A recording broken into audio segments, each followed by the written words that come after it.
This podcast is brought to you by Most Valuable Podcasts, leading the league in podcasting entertainment. Hello, college sports fans, and welcome to the Primetime Podcast. My name is Ricky Widmer, and as always, I'm joined by the one, the only, Brandon Swanson. Hey. And we are coming at you today a day later than usual, or a night later than usual, if you are one of the special peeps that likes to catch the Primetime Podcast when it goes up on the SoundCloud page late into the wee hours of the night, early morning. But the reason why we're coming at you a day late is we had to watch a national championship game yesterday, Brandon. We certainly did, and it ended up being just actually really an incredible game. And, you know, for me, I didn't get the outcome that I wanted in the end, but, and a lot of fans didn't get the outcome they wanted in the end, but what they got was a very, very good game. Well, and I mean, I had this, okay, I'm going to ask you this. Maybe your kind of mind frame is a little bit lesser than mine, and by that I mean, like, you don't go back that many years. Was this the best national championship game we've seen? It's the best national championship game I've seen in recent years. The best national championship game ever, though, you know, I think that's a bold statement because you have to go back multiple national championship games and you look at many that were good. Yeah, does that beat a lot? Does the game last night that we saw beat a lot of other games in history? Yes, it does. But are there other games that are right up there, if not a little bit better? There certainly could be. And really, I think that at the end of the day, it's really all opinion.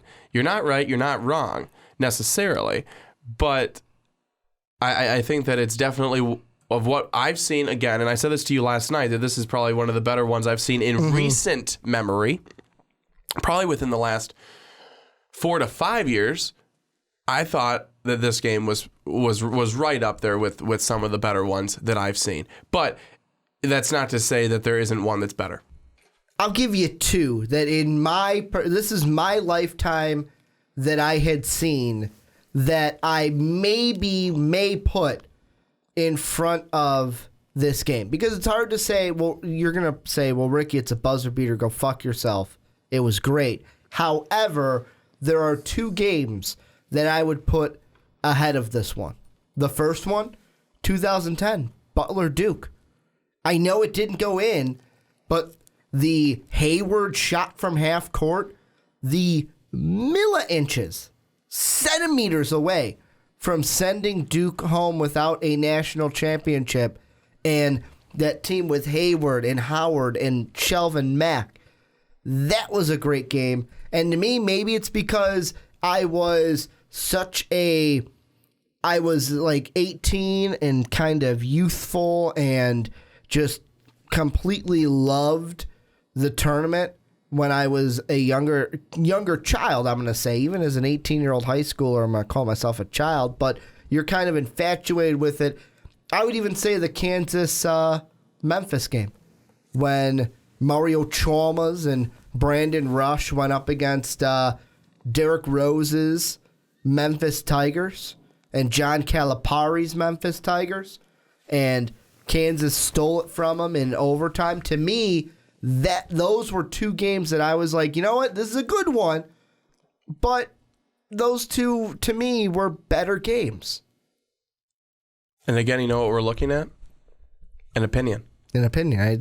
We're looking at an opinion. That's what a lot. But that's what makes it fun, though, because then people are able to say, "But don't you remember this one when this shot went in, or this one missed, or there was this big block at the buzzer?" You know, it's all about what you view to be exciting, what you view to be a good game, what you view to be a good matchup. You know, it's all of those factors together, and that combines for what makes a good game for you. And I think that there's probably not a single soul out there that would say that was an exciting game. There's not a single soul that would say that was not an exciting game. But I think there's obviously going to be people who say, well, you know, like you, well, this game was a little bit better, or I was a bigger fan of, Duke Butler in this year because of the circumstances, because of the players surrounding it. But you know what? There's not going to be a single soul that looks at the game last night and says, I did not get excited. Because everyone had to have been excited during that game. If you were watching it, non-sports fans watching that game would get excited. It was electric. But I will say, and that leads us into the main topic of this part of the podcast, is the thing for me that I loved most about this game, because let's be honest, we're going to bitch about it in a second. We're going to be talking about how great it is, and then me and Brandon are going to go into bitch mode and bitch about what we didn't like about the game, mainly the Villanova referees. But the thing that this game did, and it did it great for college basketball, it gave us a spectacle. It gave us, and I mean, last year's game was all right. It was better than we've seen in the past, but this game gave us something that we can talk about it for. Like, the one tweet I saw last night is they're going to be mentioning this game every single night for the next 40 years. I don't know if it's that big, but this is definitely going to go down as one of the biggest one shining moments in a championship game. I think that the game last night was a great game. Loved it. But, You didn't like the zebras? There were definitely a couple of times when, I was just feeling like the referees could get off the damn floor. Let me read you a few of my tweets, folks. Here's the first one. These refs need to keep the whistle in their pockets. This is ridiculousness. Sean Anderson, back off. Refs should be fined for pissing me off. Hashtag UNC. Then the next one later on was, well, yet again, the refs bailed out Nova. Why don't you just put on a jersey, you losers? And folks, the reason I say that, it no longer was basketball. They weren't letting them play basketball. It was, I will first off say, the referees are not the reason that North Carolina lost the game last night. The reason North Carolina lost the game last night was because there were multiple times they drove down the floor. They could not hit anything. And they couldn't. They were really struggling to hit a lot of shots, especially when I believe it was Villanova was on a 10-0 run towards the end of the game. I would say the game, probably about in the middle. When there was about 10 minutes left, that's when they were kind of on their 10-0 run there. And they were up by 10 points. Well, not even that. It was like 5 minutes, and they were up the 67-57. The problem was, the refs didn't cost them the game, but the referees sucked. Let me just really rant to you. They blew dick. They were horrible. They were absolutely ridiculous. North Carolina couldn't go for a ball, Meeks couldn't dive for a ball without being called for a foul. It's called basketball, you fucking assholes. The problem is that North Carolina, really, I think I'm more upset that North Carolina could not make the big shots that they usually made. I mean, you talk about a big shot. Marcus Page. That circus shot? 3 at the end. Too bad that wasn't the end. We thought it was going to be the one to send it to overtime. But at the end of the day, North Carolina got outplayed by Villanova. Villanova, I will say it here again, folks. I did not think Villanova had a chance in hell of making it to the championship, anything in this tournament. Like, literally no chance. I think that they play in the Big East, a conference. When I say think, I mean I know they play in the Big East, a conference that I think is not very good. They're said it, done. But a lot of people should agree with me. I mean, look at some of the teams that they have to play. They're not that strong. The teams at the top are, the teams in the middle are and the teams at the bottom are So I think that's why I don't really give them a whole lot of respect. That and the fact that they get into a tournament and they just kind of don't play basketball or very good basketball. But the guy who, Ricky, you have fallen in love with him, Archie Diacono, he was I mean, just the leader of this team. I don't know why. And I have to ask you a question. You say you hate him. Do you just hate the white man in basketball? No. I love Jakob Poeltl. I love Sabonis. It's one of those things that I say I hate Archie Diacono, but it's not like a Grayson Allen hate. It's more of I hate you because I hate Villanova in this tournament. And I think that's why I say I hate Archie Diacono. That's it. There's no real emotion behind it. It's just it's an empty promise at this point. Well, that's logical. Makes no sense. It makes no sense. But I want to add one point to what you were saying about Villanova. Their first two games, let's be honest, cupcakers. That Iowa game, the reason why I was a big proponent of they shouldn't even be here, because if I was right, which I'm going to take the Jay Billis approach, I was right. Temple just couldn't live up to my expectations against Iowa. If Villanova played Temple, I think Villanova gets upset in that game. I honestly do. I think Temple plays up to their opponent.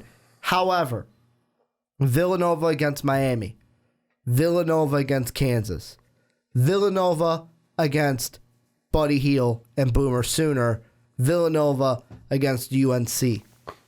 They had to play two of the toughest opponents from the ACC, the Tar Heels and the Hurricanes. The Hurricanes were one of my favorite teams, by the way, to watch this year.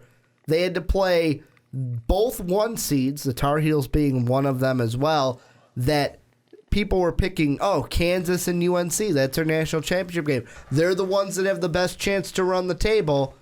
And then they also had to beat the guy who had just scored 37 points the weekend before against Oregon. And they did. And to me, you look at that, beat Miami, beat Kansas, demolish Buddy Hield, and then beat the Tar Heels. All I can do is stand back and clap. It's all I can do.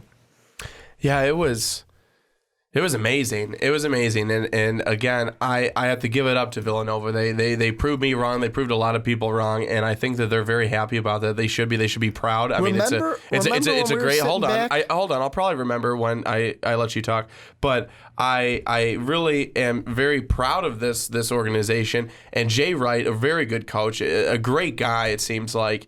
And, I think that Villanova can be very happy and proud of, like I already said it, but really happy and proud of this organization and everything that they overcame. And really, everything they overcame was everyone who was saying that they would never get there. People like us saying they didn't have a chance. People like us saying when they were number one in the rankings, going, oh my gosh, they're only number one because, well, they've got such an easy schedule. They've got to be number one because everyone else has lost and they've won. So, again, congratulations to Nova. Really good for them. I can't tell you how many friends I've had to go and say, hey, you were right, because when they went back when this was all starting, the whole tournament was starting and everything like that, and they're like, okay, Nova's going, they're going to win it all. And I'm like, you are an idiot. Like, you are an absolute complete idiot. But, well, tables have turned, and yep, I'm the idiot. Well, Brandon, you just reminded me before we go on to the very last thing I want to mention about this game, I have to throw out there, give congratulations to, he is the only, not just like you said you had a few friends that picked Villanova. We had one person in the Most Valuable Podcast 2016 group pick Villanova to win it all.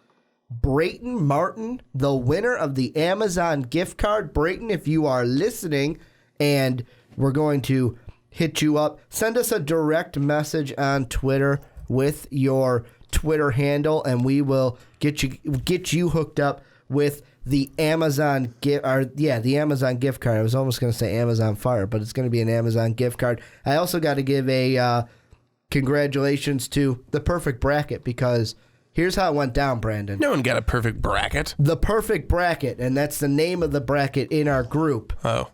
The perfect bracket would have won, or Brayton would have won, depending on who won last night. So if the Tar Heels won, we'd be saying, the perfect bracket won the group. But nope, it was Brayton Martin and his eighth bracket. His eighth bracket. His eighth won bracket. Our group. It had the number 8 next to it. So that means that was his eighth entry that he had filled out overall. But the last thing I wanted to mention about this game, and it kind of goes back to what you were saying. Remember when we were sitting back on Selection Sunday and they asked Jay Wright, hey, what do you feel about not being a 1 seed? Do you think Villanova's sitting there now like, we feel pretty good about it now? Like, if they were a 1 seed, would they, and I know this is all Ricky hypothetical, but if Villanova was a 1 seed, would they have been able to run the table still?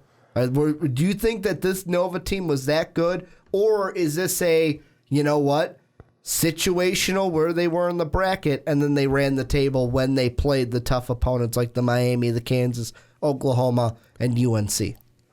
I'm really not sure. I think that I actually think that it may have just been their year this year.